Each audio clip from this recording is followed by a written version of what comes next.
Yes तो जो लोग बोल रहे थे सर ये मोस्ट एक्सपेक्टेड क्वेश्चन कुछ नहीं होता, सुपर 100 क्वेश्चन कुछ नहीं होता सर, ये एक्सपेक्टेड वेक्सपेक्टेड सीरीज से आएंगे नहीं आएंगे, भैया उनके चेहरे पे तो जबरदस्त तरीके से आईसीआई ने तमाचा मारा है। मैंने नहीं भैया, हमने तो हल्का सा प्रेडिक्शन किया था और वो पेपर एज इट इज उठ के आ गया। चाहे तो बच्चों से कमेंट सेक्शन के अंदर आप पूछ सकते हो, ठीक है ना। तो आज का ओवरऑल पेपर के रिव्यू के बारे में बता दूं मैं। पेपर इजी था, पार्टनरशिप एक्ट से हल्के फुल्के ट्रिकी क्वेश्चन आए थे बच्चों। नेगोशिएबल इंस्ट्रूमेंट एक्ट के भी क्वेश्चन जो थे वो बढ़िया थे।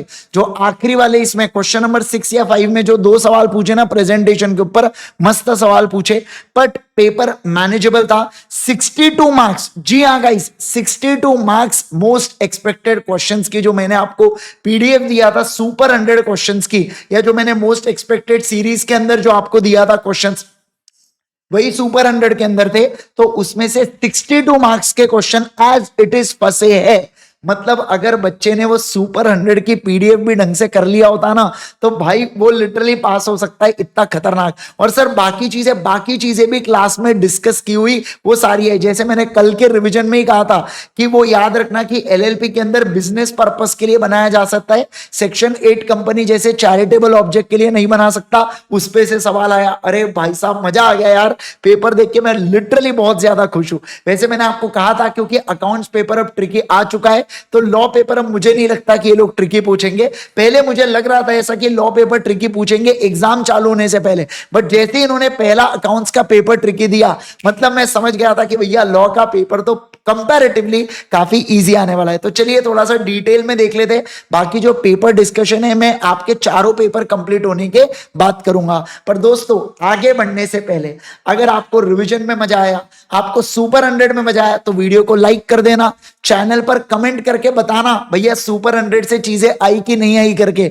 और इसके साथ साथ चैनल पर नए तो सब्सक्राइब कर देना, क्योंकि आईसीआई तो कहता ही है जो चैनल को सब्सक्राइब करेगा भैया उसको 10 नंबर एक्स्ट्रा मिलेंगे। और देखो आज का पेपर ऐसा दिया कि ऐसे बोले भाई 10 क्या तो 60 नंबर ऐसे ही लेके चले जा करके, ठीक है। देखिए सर क्वेश्चन नंबर का जो ए पार्ट है ना वो रिवोकेशन ऑफ एजेंसी से रिलेटेड था, और बी पार्ट क्वाजी कॉन्ट्रैक्ट। मैं आपको क्लास में एग्जांपल देता हूं बेटा क्वाजी कॉन्ट्रैक्ट का, कि मैंने मान लीजिए मैंने वो गन्ने का जूस पी लिया वाला, या मान लो गलती से बाजू वाले को फ्रूट्स डिलीवर हो गए वो खा लिया, तो क्वाजी कॉन्ट्रैक्ट से यहां पर सवाल फंस गया था, ठीक है। इसके अलावा अगर मैं बी पॉइंट की बात करूं तो artificial person common seal 7 number का मोस्ट एक्सपेक्टेड क्वेश्चन में से सवाल है।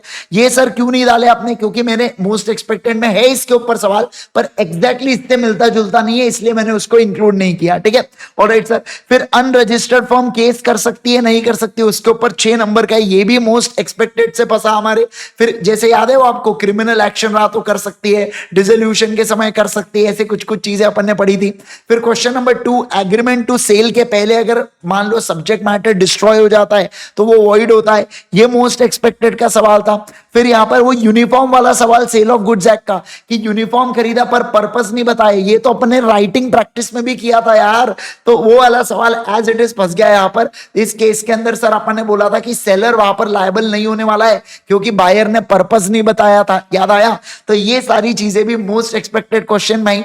फिर एमओए एओए से रिलेटेड जनरल डिस्कशन किया था पर सुपर 100 में मैंने नहीं दिया था, बट यस एमओए और एओए का एक्सप्लेनेशन था और उसके डिफरेंस बताना था। 7 नंबर के लिए इजी सवाल पूछ लिया और नंबर भी आपको मिल जाएंगे, पर देखो मैंने एमईक्यू में इसको कवर नहीं किया, हालांकि मैं कर सकता हूं इसको बताने के लिए, तो मैं क्या 80 मार्क बता दूं एमईक्यू में से, पर भैया जो एक्चुअल में सवाल आया है ना मैं वही आपको बताते हुए चल रहा हूं। जैसे एलएलपी का क्वेश्चन हमारे एमईक्यू में कवर्ड है 6 नंबर का, बिजनेस पर्पस वाला और डीपी वाला सवाल था इसके ऊपर।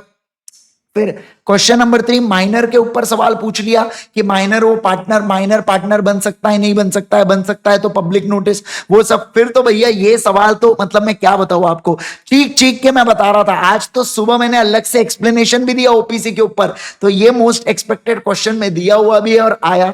कोश्योरिटी के ऊपर मोस्ट एक्सपेक्टेड क्वेश्चन में दिया है और आया, जिसमें अलग अलग रेंजेस दे के रखिए, मतलब अलग अलग लिमिट्स दे के रखिए, फिर सम टू द इक्वल डिस्ट्रीब्यूशन, और फिर उसके बाद हम लोग वहां पर बाकी चीजें देखते हैं। फिर फोर्थ क्वेश्चन में सबसे पहला इनविटेशन टू ऑफर था, फिर वो सोशल एग्रीमेंट पे आ गया बैल्फर वर्सेस बैल्फर के ऊपर, ठीक है ना। तो ऐसे सवाल पूछ लिया। तो आईटीओ वाला तो एक्सपेक्टेड था, बैल्फर वाला इतना इजी है कि मैंने वो सोचा भी नहीं था कि इंस्टीट्यूट कभी उसको एग्जाम में पूछेंगे। फिर ऑर्डर प्लस बेयरर इंस्ट्रूमेंट को एक्सप्लेन करने के लिए सवाल पूछा। फिर लॉ और सोर्सेज ऑफ लॉ, ये भी हमारे एक्सपेक्टेड क्वेश्चंस में कवर्ड है, जो 6 नंबर का यहां पर आता है।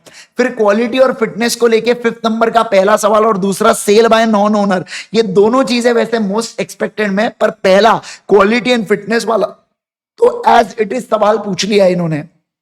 फिर बी पार्ट की बात करूं तो प्रॉमिसरी नोट बोल रहा हूं, public notice bye retired partner और एक्सपल्शन, ये दोनों क्वेश्चन अगेन एक्सपेक्टेड कैटेगरी से अंदर पूछा है, पर क्योंकि मैंने ऊपर के ऊपर डायरेक्ट सवाल नहीं दिया था, लेकिन एक्सपल्शन से रिलेटेड डायरेक्ट सवाल है अपने एमईक्यू के अंदर, तो आप मोस्ट एक्सपेक्टेड सुपर 100 जो क्वेश्चन थे उसके अंदर आप इस क्वेश्चन को पा सकते हैं। फिर ट्रू एंड फॉल्स, पहली बार ट्रू एंड फॉल्स आया, बड़ा इजी पूछा। फिर 6th के बच्चों दोनों क्वेश्चन जो नेगोशिएबल के थे, ये काफी अच्छे क्वेश्चन थे, ट्रिकी क्वेश्चन थे प्रेजेंटेशन से रिलेटेड। फिर फ्रॉड के ऊपर सवाल पूछा जो मोस्ट एक्सपेक्टेड में से था, और सेल एंड हायर परचेज के ऊपर पूछा, अगेन ये थोड़ा सा अनएक्सपेक्टेड था। मुझे ऐसा लगता है हो सकता है बहुत से बच्चों ने 6th वाला क्वेश्चन छोड़ दियो, क्योंकि एक तो सेल और हायर परचेज का डिफरेंस अनएक्सपेक्टेड था और प्रेजेंटेशन वाली चीज अनएक्सपेक्टेड थी। और बाकी 5 क्वेश्चन अगर आपने कर लिए होंगे ना भाई, लिटरली बता रहा हूं मैं आपको, मजा आ गया होगा आपको, ठीक है ना। तो चलो यार बहुत बढ़िया। तो आप ना मान लो अगर किसी का अकाउंट्स पेपर थोड़ा बहुत कमजोर भी गया, पर उसके अंदर आपको 40-50 तो पक्के से दे देंगे ICAI। फिर आपने लॉ को पेपर बढ़िया कर लिया। अब भी मैं बता रहा हूं, अगर आपने मैथ्स और इकोनॉमिक्स को फोड़ दिया तो भाई आपका पास होना तय है। मैं लिटरली बता रहा हूं, आपका पास होना तय है। तो इसलिए फोकस करो अपने आने वाले एग्जाम्स के ऊपर, अपकमिंग एग्जाम्स के ऊपर, अच्छे से पढ़ाई करो, मन लगा के पढ़ाई करो गाइस। मैं आपके साथ मिलूंगा सीधे CA इंटर लॉ के अर्ली बर्ड बैच के अंदर। हमारी जो रेगुलर बैच है वो तो रिजल्ट के बाद चालू होंगी, जिसके अंदर मैं आपको इंटर का लॉ पढ़ाऊंगा। तो हम लोग मिलेंगे हम हमारे बढ़िया से रेगुलर बैच में, और फिर से इंटर में इसी तरीके से हम लोगों को यहाँ पर धूम मचाना है और बढ़िया से फाउंडेशन लॉ की तरह इंटर लॉ को भी पार करना है। तो मिलेंगे हम लोग हमारे मेन बैच के अंदर। तब तक के लिए बाय बाय एवरीवन। अच्छे से पढ़िए, मन लगा के पढ़िए। चैनल पर नए हो सब्सक्राइब जरूर कर देना, क्योंकि सब्सक्राइब करने वाले को ICAI पास करता है। और वीडियो पसंद आए लाइक करना। और एक और चीज, अगर आपको ये वीडियो बहुत हेल्पफुल लगा ना, तो नीचे देखो लाइक और कमेंट के बाजू में एक हाइप का ऑप्शन है, आप हाइप के ऊपर भी क्लिक कर सकते हैं, और ये वीडियो डेफिनेटली मासेस तक, यानी कि कई लोग तक ये वीडियो डेफिनेटली पहुंचेगा। Thank you so much once again everyone. Bye bye everyone, take care everyone.